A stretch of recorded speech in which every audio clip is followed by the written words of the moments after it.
Bonsoir chers amis, vous êtes sur Paix et Guerre, je suis très heureuse de vous retrouver ce soir. Nous sommes le 12 mars 2025 et c'est notre 62e mondoscopie. J'attire votre attention en introduction tout de suite sur un point important. Pour que notre chaîne puisse se développer, il faut que ceux qui regardent mes émissions et qui s'y intéressent prennent la peine de s'abonner à la chaîne. C'est gratuit, je vous le rappelle, le cercle c'est autre chose, c'est à l'intérieur, c'est si vous voulez des contenus en plus. Mais parce que en fait, il y a quand même un problème, il y a quelque chose d'ennuyeux, c'est que nous sommes un peu plus de 111 000 abonnés à la chaîne, enfin vous êtes un peu plus de 111 000 abonnés, alors que sur les 28 derniers jours, et c'est le cas depuis des mois, Paix et Guerre enregistre 793 000 vues et 124 000 heures de visionnage.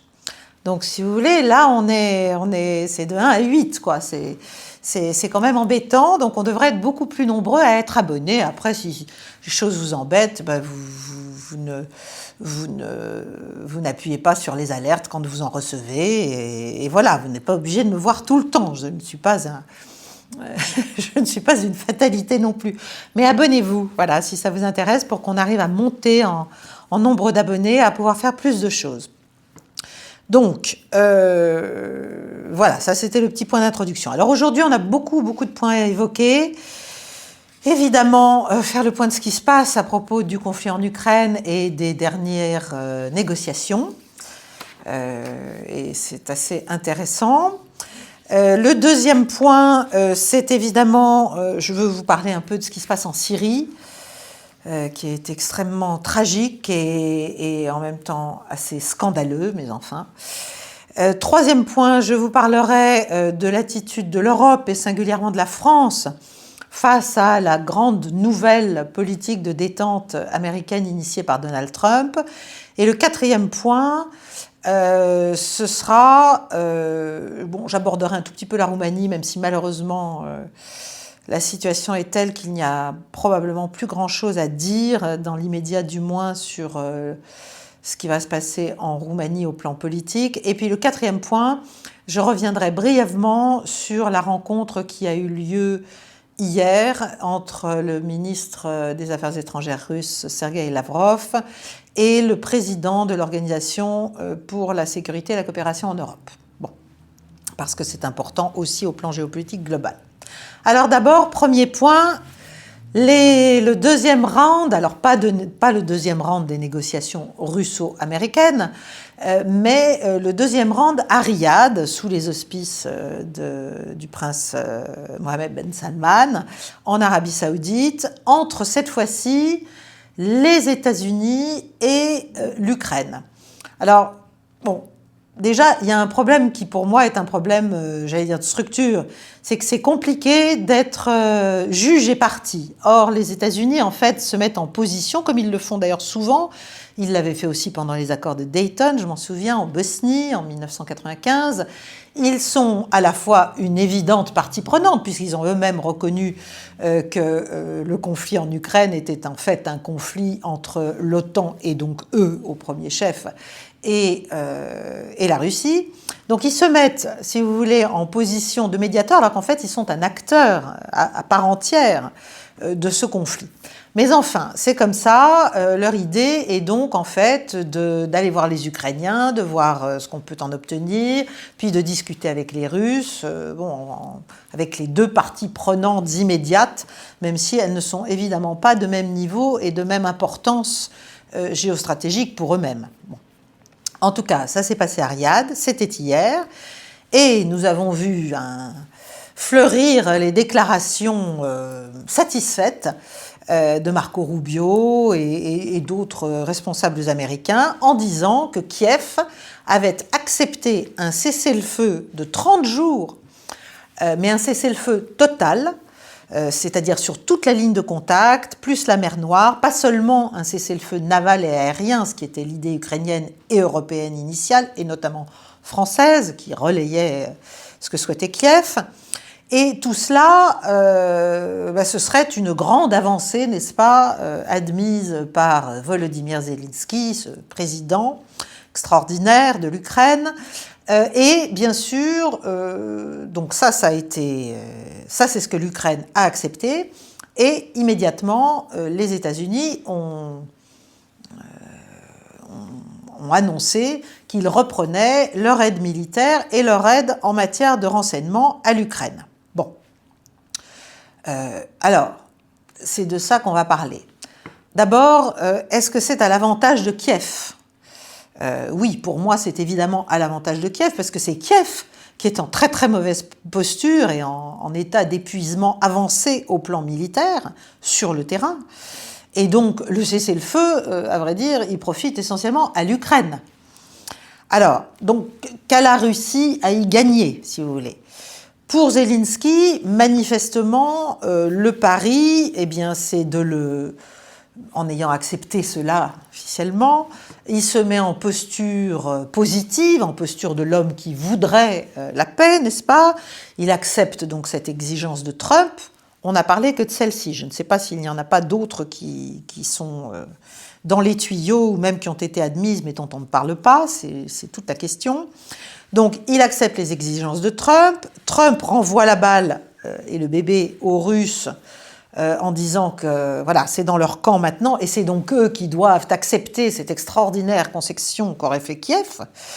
Et évidemment, il y a fort à parier, vu toutes les déclarations russes depuis quand même des mois, qu'un cessez-le-feu temporaire de 30 jours, même avec des négociations en parallèle immédiates sur l'ensemble des éléments d'un accord de paix, ne suffira pas, n'est pas acceptable en l'état, évidemment, pour Moscou. Donc l'idée, c'est que la Russie, finalement, refuse l'idée d'un Zelensky en acceptant ça. La Russie refuse et on pourra l'accuser de saboter la paix. D'ailleurs, il y a certaines déclarations américaines qui ont été faites sur le thème. Bon, ben voilà, c'est extraordinaire ce qu'a accepté Kiev, donc maintenant c'est à la Russie de montrer sa bonne volonté. Et sinon, si elle ne le montre pas, les Anglaises ne sont pas privées de le dire, mais ça veut dire qu'elle bluffe, ça veut dire qu'elle veut la guerre, et ça veut dire donc que la guerre peut continuer. Bon. Et à ce moment-là, évidemment, ça détériorerait, dans les rêves les plus fous de Volodymyr Zelensky, la relation entre Moscou et Washington, et les États-Unis seraient, malgré eux, finalement réentraînés dans le conflit et dans un soutien prolongé à la guerre contre la Russie. Voilà, et avec bien sûr le soutien enthousiaste des Européens qui, comme je vous l'ai dit, sont extrêmement fébriles et n'ont qu'une envie, c'est finalement que le conflit se poursuive.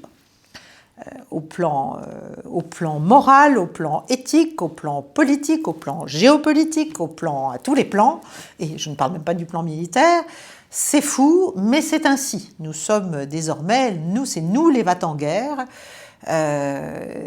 du monde, finalement, dans cette affaire russo-ukrainienne, ce qui est quand même, pour moi, et en tout cas en ce qui concerne la France, la marque d'une grande décrépitude diplomatique et de la pensée stratégique française. Mais enfin, donc, Rubio a dit donc, que c'était à la Russie d'accepter, sinon on verrait qui veut continuer la guerre, du style, bah, si c'est vous les Russes, bah, tant pis. Je pense que les Américains ont peut-être tort de croire, de faire crédit à Zelensky de sa bonne foi, mais enfin, ils le verront peut-être assez tôt eux-mêmes. Alors, quand on voit ça, on se dit, mais comment est-ce possible ? C'est-à-dire, est-ce que les États-Unis veulent la paix finalement ? Est-ce qu'ils ont compris la réalité du terrain militaire déjà ? Et est-ce qu'ils ne sont pas en train, en fait, de se tirer une balle dans le pied eux-mêmes ? Ou alors, veulent-ils voir jusqu'où Kiev va aller dans les concessions et éventuellement lui faire porter le chapeau, lui faire admettre des choses beaucoup plus douloureuses assez rapidement. Et voilà, alors lui faire porter le chapeau, ça voudrait dire, ça permettrait de l'écarter politiquement, ce qui doit quand même germer dans un certain nombre d'esprits à Washington.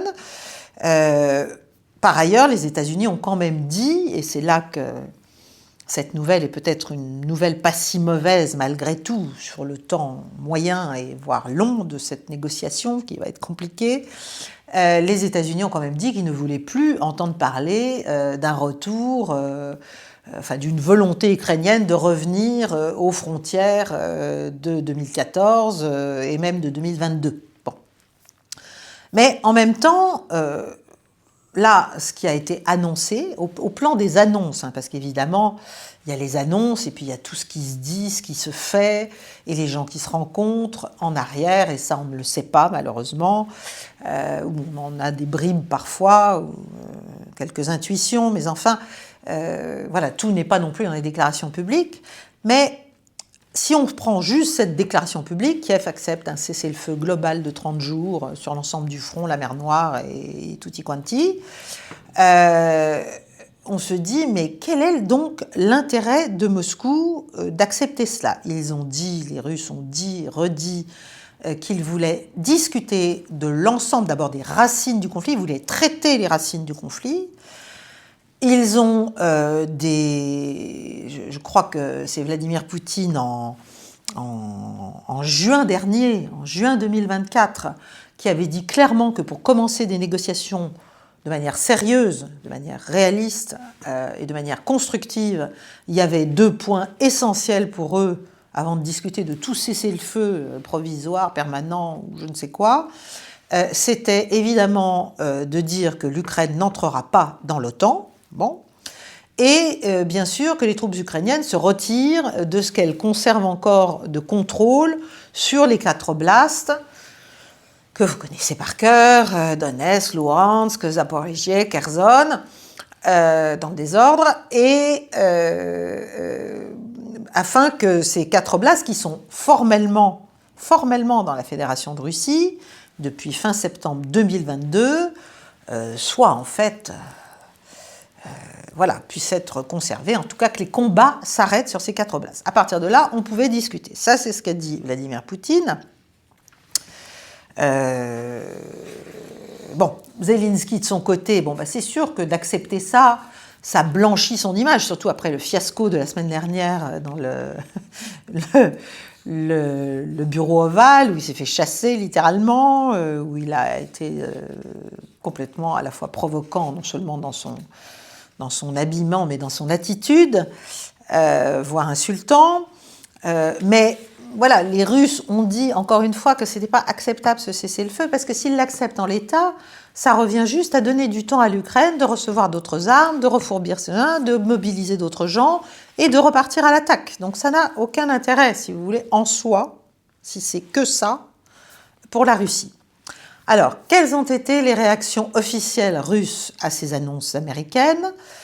Le Kremlin a fait savoir par la voix de Peskov, de Dmitri Peskov, son porte-parole, que Vladimir Poutine et la partie russe étaient d'accord tout à fait pour discuter avec les États-Unis, pour avoir des conversations rapides. C'est pas des délais, mais qu'ils ont besoin évidemment de garanties. D'abord, ils veulent étudier et ils attendent que les Américains leur disent exactement ce qui s'est dit et conclu sur tout le spectre à Riyad, au-delà de cette annonce. Et surtout, ils ont dit qu'ils avaient besoin de garanties et que tout accord, même de cessez-le-feu, ne pouvait se baser que sur la réalité du terrain. Et la réalité du terrain, c'est que les Russes gagnent, les Russes avancent. L'offensive, le soi-disant gage négociatoire qu'avait souhaité prendre Kiev en entrant dans l'oblast de Koursk en Fédération de Russie elle-même, est en train de se terminer lamentablement avec des pertes considérables pour la partie ukrainienne. Même si manifestement le chef d'état-major ukrainien Syrsky n'a pas vraiment donné un ordre de repli, donc ça se replie n'importe comment. Il y a eu cette affaire sur laquelle je ne vais pas revenir parce qu'il y a eu pas mal d'émissions très intéressantes qui ont été faites, notamment une entre Sylvain Ferreira, qui est un historien militaire très bon, et Idriss Aberkan sur cette affaire de la prise à revers par les forces russes des forces ukrainiennes dans le saillant de Koursk, à Koursk, mais à l'intérieur par une opération extrêmement audacieuse et dangereuse d'ailleurs, par l'introduction en fait de plusieurs centaines de soldats russes dans un pipeline qui était libéré, n'est-ce pas, de toute matière, puisque les Ukrainiens, au 1er janvier, avaient dit que ce pipeline ne marcherait plus, qu'ils n'acceptaient plus qu'il soit opérationnel. Donc, en fait, il y a eu une opération montée extraordinaire, lourde de préparation. Enfin, voilà, il faut écouter cette émission d'Idriss Aberkan, je vous le conseille, si vous avez le temps. Bref, en tout cas, les forces ukrainiennes ont été prises à revers, par surprise, et là, c'est la débandade, voilà, meurtrière, évidemment, tragique, et c'est la fin de cette utopie ukrainienne. Je ne sais pas qui leur avait conseillé ça, peut-être les Britanniques. En tout cas, Koursk ne sera pas un élément de négociation. Voilà, ça va se finir, je ne sais pas quand, dans les jours, peut-être dans les semaines qui viennent, peut-être plus tôt. Donc, tout va dépendre, en fait, maintenant, pour revenir à la négociation, de ce que les États-Unis ont fait véritablement admettre à Zelensky, et qui n'est pas dit officiellement, notamment cette question de la perte définitive des territoires qui ont été conquis par la Russie. Est-ce que les Russes, s'ils ont des garanties sur ce type de points très importants pour eux, peuvent, pour aider Donald Trump, parce qu'il faut aussi maintenir cette idée d'une reprise d'un dialogue, d'une déconfliction générale, est-ce qu'ils vont aider Donald Trump en acceptant, peut-être sous certaines conditions différentes, ce qui a été annoncé hier, c'est à voir, ça je ne peux pas vous le dire. Ça va être très très intéressant à observer. Il faut aussi quand même que la partie américaine comprenne, véritablement prenne la mesure de la position militaire russe, voilà, parce que il faut vraiment arriver maintenant à des bases sérieuses pour discuter sérieusement. Voilà. En tout cas, pendant ce temps, les opérations se poursuivent, et notamment les opérations russes, et aussi les opérations ukrainiennes, parce que juste avant, naturellement, il y a eu des attaques de drones sur Moscou, etc. Je pense que Zelensky s'imagine qu'en faisant faire ça à ses armées, il montre qu'il n'est pas totalement mort militairement, et que donc il a du leverage, il a du levier. Je pense que quand même les Américains devraient assez vite changer non pas de ton, mais de niveau de rationalité en fait dans ces pourparlers, s'ils souhaitent qu'ils se tiennent, à moins que tout ça ne soit qu'un vaste enfumage. Mais si on continue à partir de nos desiderata et d'un narratif faux sur le cours du conflit, c'est-à-dire la Russie n'avance pas, la Russie est en difficulté, la Russie a des tonnes de morts.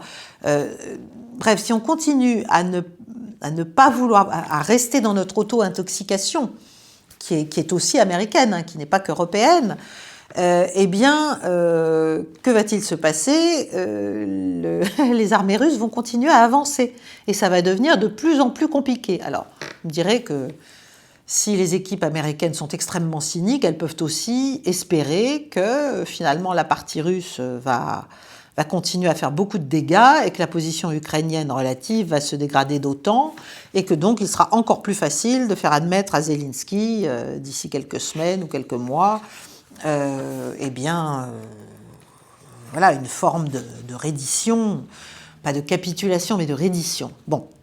Ça, je ne sais pas, mais en tout cas, c'est un jeu assez dangereux, à mon avis, que joue Donald Trump, à moins que, voilà, comme d'habitude, on peut espérer aussi le meilleur, c'est-à-dire que Trump et Poutine se sont entendus sur un ensemble, déjà, lors des premiers pourparlers de Riyad, qui n'étaient pas entre eux deux même, mais entre leurs équipes à haut niveau, et que finalement, voilà, on doit faire jouer, entre guillemets, la partie ukrainienne et l'acteur ukrainien en l'espèce, mais que tout ça est déjà plus ou moins ficelé. Ça, c'est dans mes rêves les plus fous. Ce serait bien pour tout le monde. Voilà, en tout cas, pour l'instant, les combats vont continuer. Militairement, ça va devenir de plus en plus désastreux pour Kiev. Les positions ukrainiennes vont se dégrader de plus en plus. Les Russes vont avancer encore plus jusqu'aux frontières administratives des 4 oblasts que j'ai cités. Voilà où nous en sommes. En fait, le problème de fond, c'est que l'Ukraine n'est pas en mesure, n'est pas en position militaire de dicter les termes d'un cessez-le-feu véritable. Et si les Américains s'imaginent que les Ukrainiens ont encore la main d'une certaine façon et que donc eux-mêmes, en tant que leurs parrains et leurs aides, l'ont, je pense qu'ils se trompent.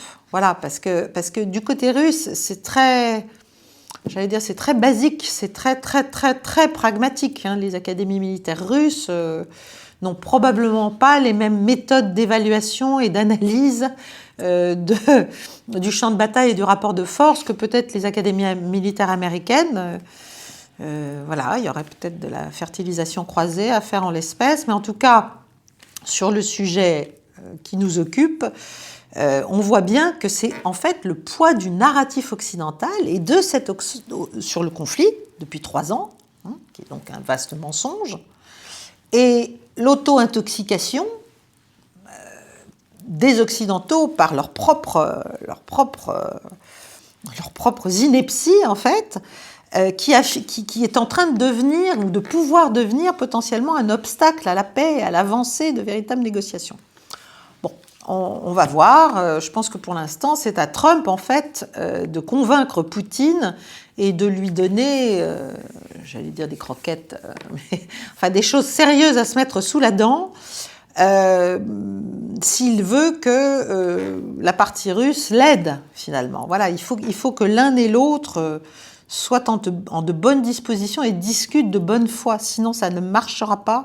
Et ce conflit va durer, empirer, et les morts vont s'accumuler. Est-ce que c'est ce que nous voulons ? Pour les Européens, manifestement, ça ne nous dérange pas. Je pense que les Américains ont quand même envie d'en finir avec cet abcès. Et donc, ça va passer par une dose de réalisme encore supplémentaire côté américain à avaler, sauf à compromettre toute l'approche diplomatique de la nouvelle administration américaine, pas seulement, encore une fois, sur le théâtre européen, mais ailleurs. N'oublions pas que la Russie a, on peut appeler ça une capacité de nuisance assez importante sur tout un tas d'autres sujets. Chers amis, je profite de cet instant pour vous parler de NordVPN, qui est notre partenaire pour cette nouvelle année et qui sponsorise cette vidéo. Aujourd'hui, protéger ses données en ligne n'est plus une option, c'est une nécessité, vous le savez tous. Cyberattaques, phishing, trackers, les menaces sont partout. Et c'est là que NordVPN entre en jeu. C'est en fait un bouclier numérique ultra performant qui chiffre vos données, qui masque votre adresse IP et qui protège en fait votre connexion. Donc en un clic, vous êtes anonyme et complètement sécurisé. Mais aujourd'hui, ça ne suffit plus. Et c'est pour ça que NordVPN a développé une technologie avancée qui va au-delà du simple VPN et qui s'appelle Protection Anti-Menace Pro. Et la Protection Anti-Menace Pro, c'est une solution qui va en fait beaucoup plus loin. Vous êtes protégé en temps réel contre toutes les menaces en ligne les plus courantes. NordVPN bloque les sites malveillants avant même que vous ne cliquiez sur les URL dangereuses, détecte et supprime les fichiers infectés que vous téléchargez s'ils contiennent un virus, vous protège contre les logiciels espions et les rançongiciels, vous savez qui sont les menaces qui peuvent en fait bloquer l'accès à votre ordinateur carrément ou voler vos données. Vous avez aussi un blocage de tous les trackers et de toutes les publicités intrusives, ce qui rend la navigation quand même beaucoup plus agréable, beaucoup plus fluide. Donc c'est vraiment l'ultime outil de protection de votre navigation en ligne. On a tendance à se dire que tout ça, c'est pour les autres, les cyberattaques, les vols de données, ça n'arrive qu'aux autres. Mais quand ça vous arrive, c'est quand même assez désagréable et compliqué de s'en sortir. Et donc, avec NordVPN et avec la protection anti-menace pro, vous avez une solution toute simple, efficace, sans se compliquer la vie, pour naviguer complètement sereinement. Avec mon lien en description, en plus, vous avez 4 mois gratuits sur NordVPN. Et donc, je vous invite à découvrir ce service par mon lien qui est en description. Sachez qu'en faisant cela, évidemment, en plus, vous soutenez Paix et Guerre. Et de cela, je vous remercie beaucoup, d'ores et déjà. Deuxième point, la Syrie. Vous avez dû voir, même si on montre très peu dans les médias mainstream évidemment, mais enfin, il y a beaucoup d'images terrifiantes de ce qui se passe en Syrie qui sortent, avec des massacres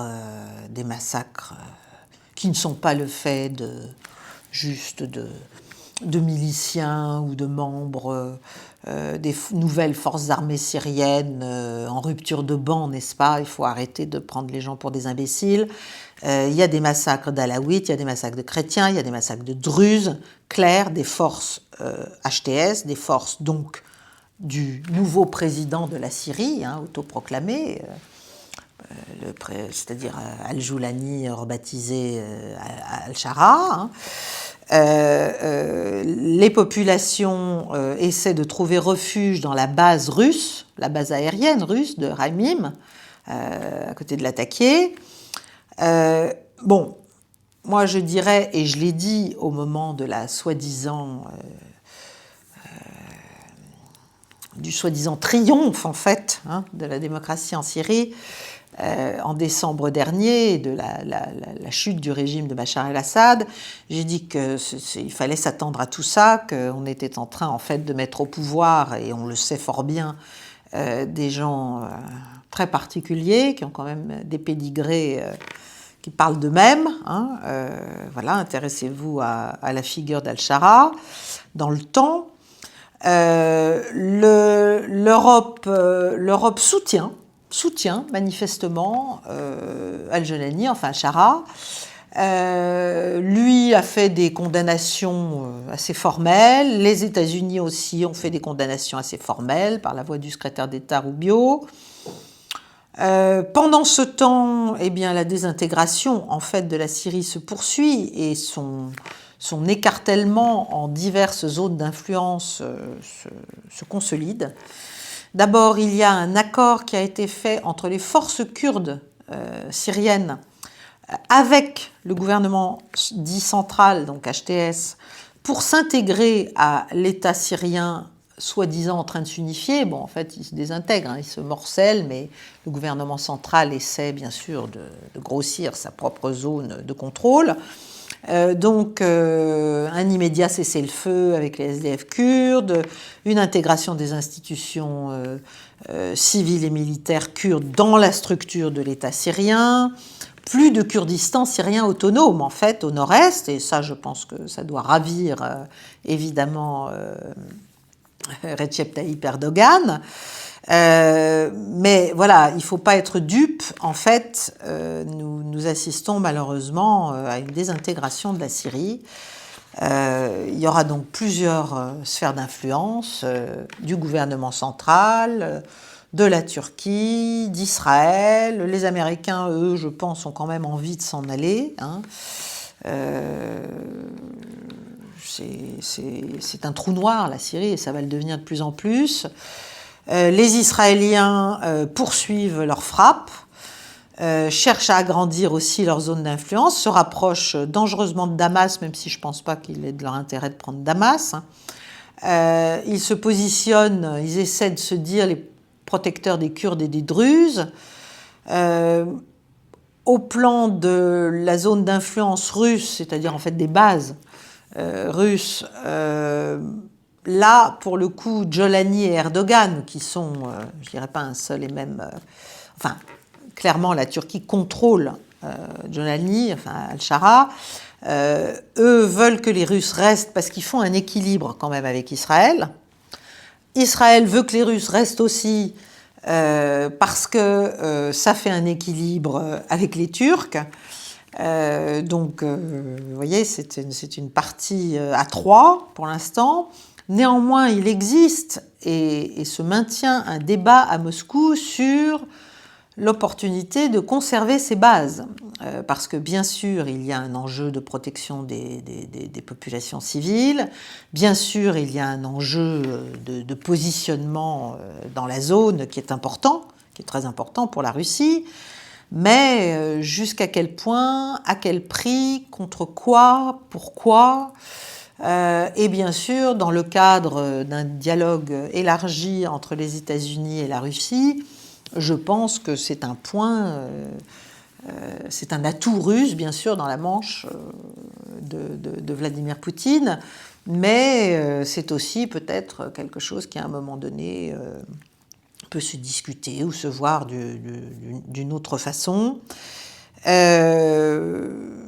En tout cas, Israël dit qu'il est opposé au gouvernement de Jolani. Bon, ça, moi, j'ai un peu de mal à le croire, parce que quand même, ce qui s'est passé en décembre était, si vous voulez, tous ceux qui se sont jetés sur la Syrie, qui étaient en très très mauvais état, grâce à leurs manœuvres en grande partie, étaient quand même bien d'accord. Donc, ils ont évidemment des problèmes de recouvrement de zones, de rivalité, d'ambition économique et politique, et énergétique aussi, bien sûr.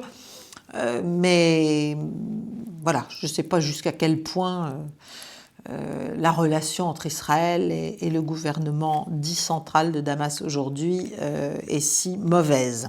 Bon. Troisième point, j'essaie de tenir un temps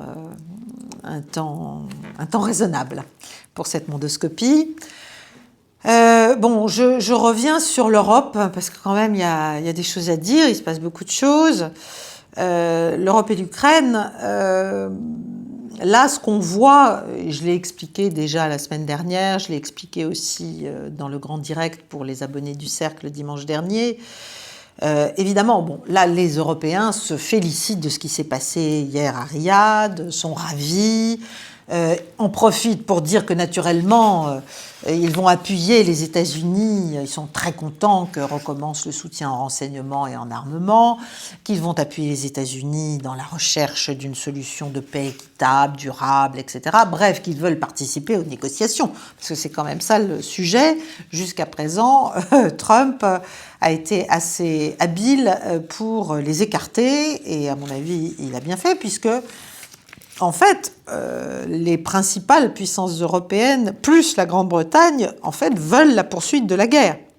Il y a d'ailleurs eu, ça ne manque pas de sel, mais ça arrive périodiquement, une communication des services extérieurs russes, le service de renseignement extérieur russe, le SVR, qui a quand même rappelé un certain nombre d'actions britanniques depuis longtemps, mais même assez récentes, pour dire attention, les Américains, là les Anglais sont en train d'essayer de saboter en fait tout véritable dialogue et toute recherche d'un véritable accord de paix. Bon, donc il y a ça. Après, il y a une lutte intra-européenne qui est de plus en plus claire entre la France, l'Allemagne et la Pologne pour le leadership politique européen dans cette nouvelle Europe.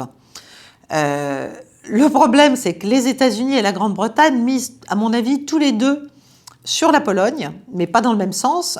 La Grande-Bretagne pour en faire son fer de lance contre la Russie, et les États-Unis pour en faire leur point pivot peut-être d'ancrage militaire en Europe, mais aussi un allié pour leur politique. Donc ça demande beaucoup de doigté et sans doute une forme d'influence, voire d'ingérence dans les affaires politiques intérieures polonaises.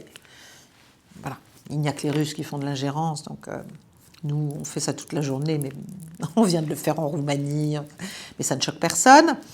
En tout cas, donc il y a cette lutte clairement pour prendre la main, si vous voulez. Et évidemment, dans cette lutte, nous avons notre président qui lui aussi, qui a beaucoup d'ambition, à la fois pour l'Europe, pour lui-même, pour je ne sais pas quoi, pas pour la paix, manifestement, en dépit des déclarations. Nous, ce qu'on sait faire bien, c'est les grands raouts, les grands raouts diplomatico-militaires, des annonces lunaires sur la Russie, menace existentielle pour la France et l'Europe, la nécessité de faire de l'Europe un acteur souverain. Je ne savais pas que c'était un seul État, je n'étais pas au courant des dernières avancées de l'européisme, faire un État souverain au plan stratégique et militaire, Van der Leyen qui annonce ses 800 milliards de grands plans, voilà. Concrètement, en fait, tout ça, c'est en train de structurer en fait un désastre, et un désastre géopolitique pour l'Europe. C'est ça que je trouve absolument fou, c'est qu'on ne comprenne pas que nous sommes en train de faire un contresens géopolitique et historique colossal dans ces espèces d'éruptions de volonté d'une Europe puissance qui d'un seul coup serait possible parce que l'Amérique ne comprend rien, que l'Europe doit donc se défendre, que la Russie est une menace, enfin bref, on nage effectivement en plein délire. Et puis ensuite, alors il y a quand même deux autres faits assez concrets. D'abord, c'est qu'on n'a pas les moyens de ce qu'on raconte, voilà, et que donc concrètement, et c'est d'ailleurs pour ça que les Américains, à mon avis, nous laissent jouer aimablement avec ce hochet, tant que ça ne les gêne pas dans leurs grandes manœuvres diplomatiques à eux, on n'a pas les moyens juste militaires, et on ne les aura pas avant fort longtemps. Et donc concrètement, ça veut dire que tous ces Européens vont continuer à acheter sans doute beaucoup plus avec cet argent européen d'armes américaines. Donc c'est très très utile. Donc vous voyez, là encore, c'est l'entropie du narratif face à une réalité qui n'a juste rien à voir. Bon, mais on continue. Et puis deuxièmement, on fait comme si l'Europe n'était pas divisée. Or, je le répète, il y a quand même en Europe clairement au moins deux courants maintenant face à la nouvelle administration américaine et à ce qui a été annoncé une sorte de nouvelle détente avec la Russie. Il y a quand même des réalistes en Europe. Alors, et pas que les Hongrois et les Slovaques, les Italiens, bien sûr, les Bulgares d'une certaine façon, et puis certains peuples, dont le peuple roumain qui a essayé et essaye encore de mettre à sa tête un leader qui veuille faire autre chose que la guerre à la Russie, qui veuille arrêter en fait ce conflit, arrêter l'aide militaire à l'Ukraine, qui ne veuille pas forcément que son pays soit la nouvelle Ukraine en fait, soit le nouveau fer de lance imaginé par l'OTAN et par les puissances bellicistes européennes pour aller continuer de harceler Moscou. Mais malheureusement, là, la candidature vient d'être formellement invalidée cette fois-ci, vraiment en tant que telle, de Călin Georgescu par la Cour constitutionnelle roumaine. Et il se sait que l'ensemble du système roumain est quand même extrêmement sous contrôle mondialiste, sous contrôle néoconservateur, sous contrôle, voilà. Et que donc c'est très compliqué. Donc je ne sais pas ce qui va se passer évidemment, mais enfin, il n'est pas certain que la Roumanie puisse sortir de l'étau, voilà. Bon, quant aux Hongrois, les Hongrois, c'est manifestement le pays pivot très important pour les États-Unis de Trump.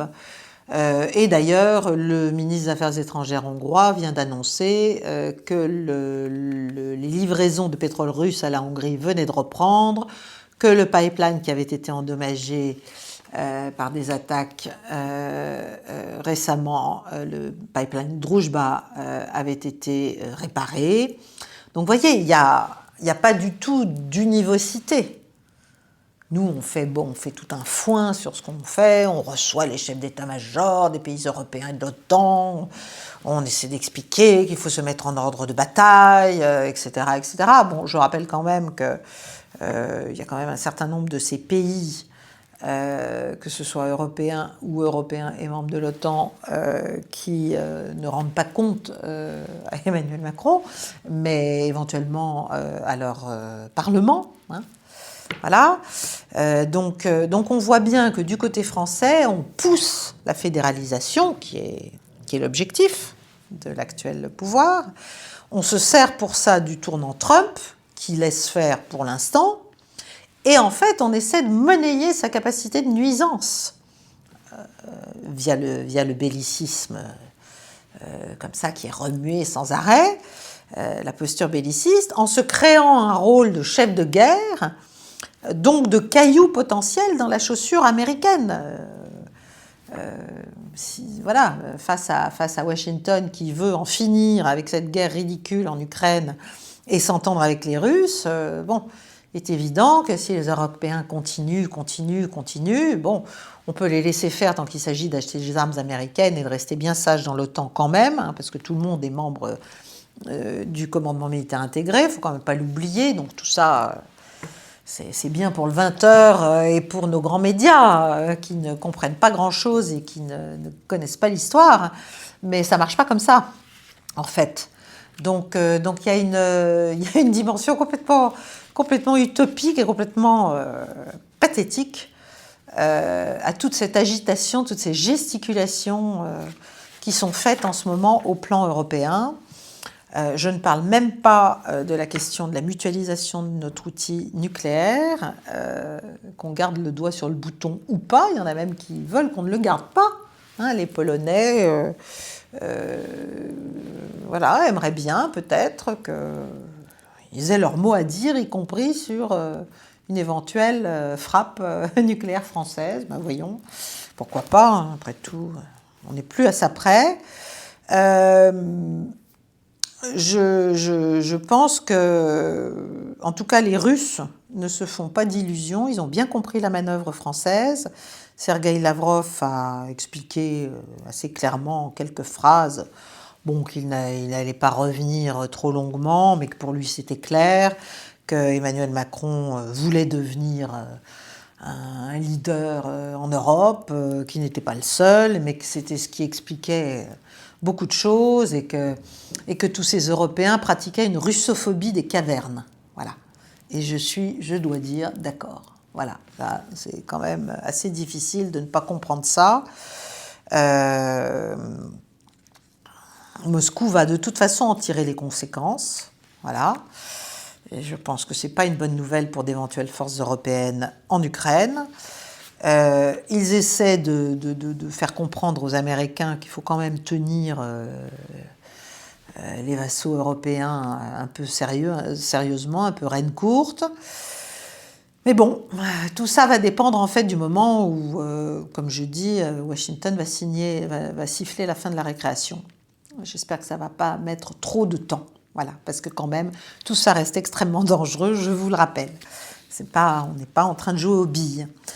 Quatrième et dernier point, la rencontre entre Sergueï Lavrov et le président de l'OSCE. Bon, l'OSCE, je ne sais pas si vous voyez ce que c'est. C'est une organisation de sécurité régionale, mais très étendue dans son spectre, en fait. Donc l'Organisation pour la sécurité et la coopération en Europe, qui a succédé en 1995, je crois, si ma mémoire est bonne, à la CSCE, la Conférence pour la sécurité et la coopération en Europe. Et en fait, c'est un forum essentiel pour la sécurité européenne, parce que c'est un forum de dialogue très très large, qui réunissait à la fois les États-Unis, toute l'Europe, la Russie, les pays d'Asie centrale.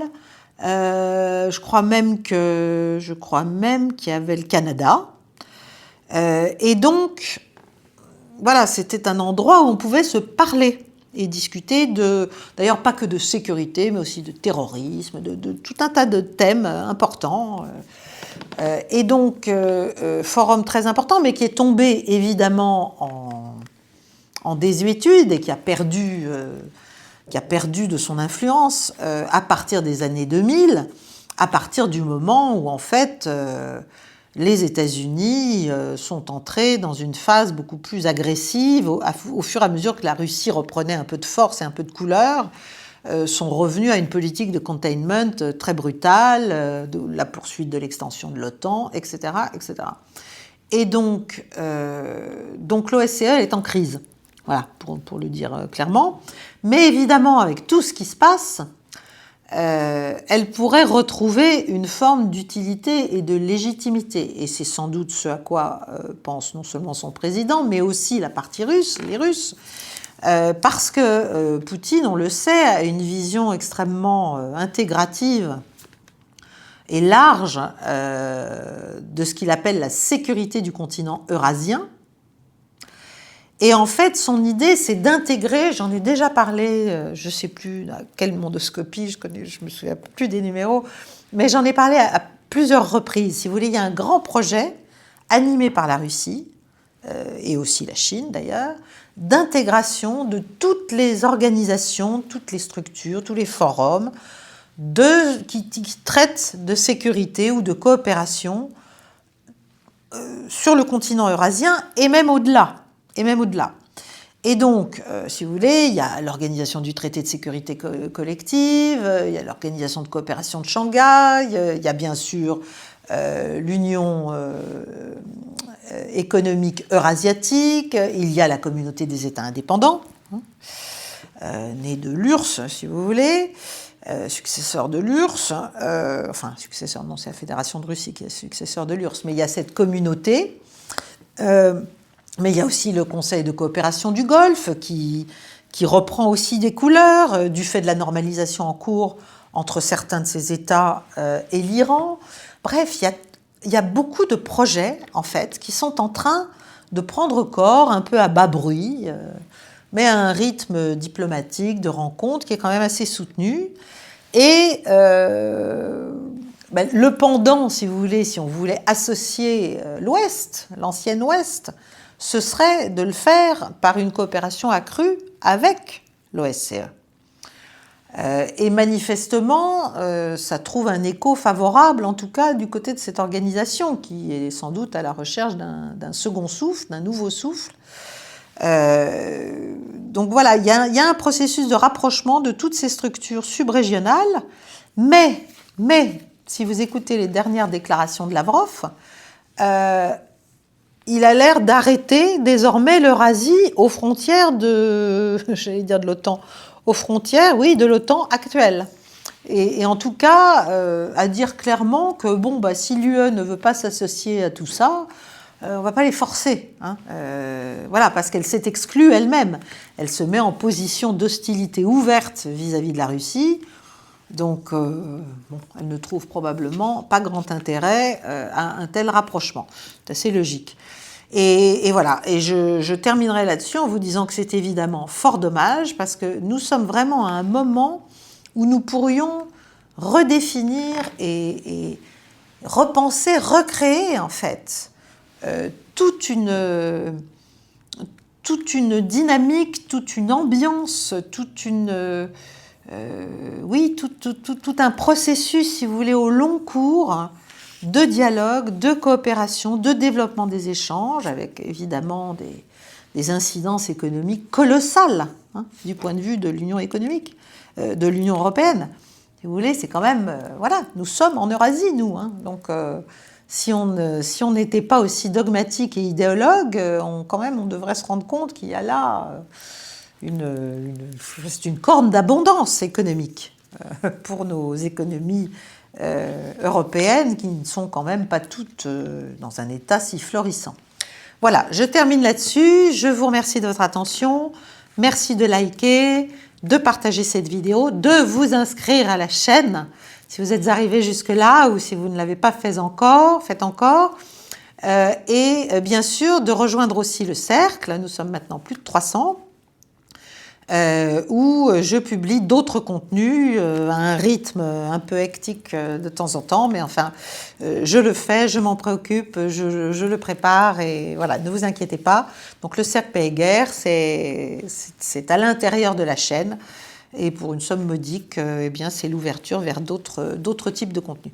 Je vous remercie, chers amis. Je vous souhaite une belle soirée et je vous dis à très bientôt. Au revoir.